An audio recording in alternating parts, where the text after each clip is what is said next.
مسجد میں آ جاتا اور وضو کر کے قرآن پاک کی تلاوت شروع کر دیتا۔ اس طرح جماعت ہونے سے پہلے اسے تلاوت کے لیے کافی وقت مل جاتا۔ آج بھی کچھ اسی طرح ہوا تھا۔ وہ مسجد میں بیٹھا تلاوت کر رہا تھا کہ ایک چھوٹا بچہ مسجد میں داخل ہوا اور ہاتھ منہ دھو کر مسجد کے ایک کونے میں بیٹھ گیا۔ اس نے مسکرا کر بچے کی طرف دیکھا تو بچے نے بھی مسکراہٹ سے جواب دیا۔ وہ سر جھکا کر پھر تلاوت میں مشغول ہو گیا۔ تھوڑی دیر بعد تلاوت کے دوران اس نے سر اٹھا کر دیکھا تو وہ چھوٹا بچہ اپنے ننھے ہاتھ اٹھا کر آنکھیں بند کر کے دعا مانگ رہا تھا۔ اس کے لبوں پر مسکراہٹ پھیل گئی۔ بچے کا دعا مانگنے کا انداز اتنا پیارا تھا کہ وہ بے ساختہ قرآن مجید بند کر کے اسے دیکھنے لگا۔ تھوڑی دیر بعد اس بچے نے دعا ختم کی اور باہر جانے لگا تو اس کا دل چاہا کہ وہ اس بچے کی حوصلہ افزائی کے لیے اسے کچھ دے۔ اس نے بچے کو اپنے پاس بلایا اور سر پر ہاتھ پھیر کر اسے 100 کا نوٹ تھما دیا۔ بچے نے تھوڑی سی ہچکچاہٹ کے بعد وہ نوٹ قبول کر لیا۔ اس نے بچے سے پوچھا کہ بتاؤ بیٹا، تم نے اللہ تبارک و تعالی سے کیا دعا مانگی ہے؟ بچے نے مسکراتے ہوئے کہا کہ میرا چاکلیٹ کھانے کا دل کر رہا تھا تو میں نے اللہ جی سے 100 روپے مانگے تھے۔ یہ کہہ کر وہ چلا گیا۔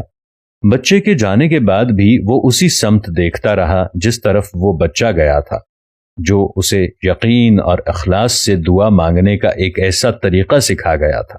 اس ساری کہانی میں دوستو فقط ایک بات پوشیدہ ہے، اللہ تبارک و تعالیٰ کے آگے جھکنا اور اللہ تبارک و تعالیٰ سے دعا مانگنا۔ دیکھیں، وہ بچہ بے بس تھا، اس کے پاس چاکلیٹ کے پیسے نہیں تھے، لیکن اس کے دل میں ایمان تھا، اور وہ پختہ ایمان یہ تھا کہ میں اللہ تبارک و تعالیٰ سے دعا مانگوں گا، اللہ تبارک و تعالیٰ میری وہ دعا ضرور قبول فرمائیں گے۔ وہ مسجد کے کونے میں آ کے بیٹھ گیا اور اللہ سے دعا مانگنے لگا، اور اسی وقت اللہ تبارک و تعالیٰ نے وہاں پر بیٹھے ہوئے اس شخص کے دل میں اس بچے کے بارے میں رحم ڈال دیا۔ بچے نے جیسے ہی دعا ختم کی تو اس شخص نے بچے کو بلا کر اس کی حوصلہ افزائی کے لیے 100 روپیہ دیا، تو اس بچے کا ایمان اور بھی پختہ ہو گیا کہ اللہ نے میری دعا سن لی ہے۔ دوستو، اللہ سے جب بھی دعا مانگنا سچے اور خلوص دل سے مانگنا۔ میرا یہ ذاتی تجربہ ہے۔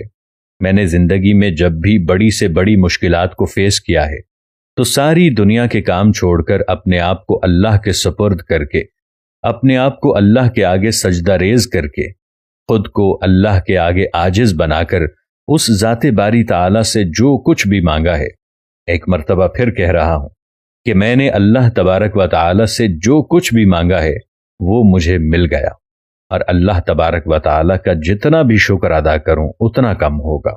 دوستو، آج سے تہیہ کر لیں کہ اللہ سے دعا میں آپ نے اپنے گھر کی خیر و برکت مانگنی ہے، اپنے رزق کی کشادگی مانگنی ہے، اور اللہ کے آگے جھکتے رہنا ہے، عاجزی سے اللہ کا شکریہ ادا کرتے رہنا ہے۔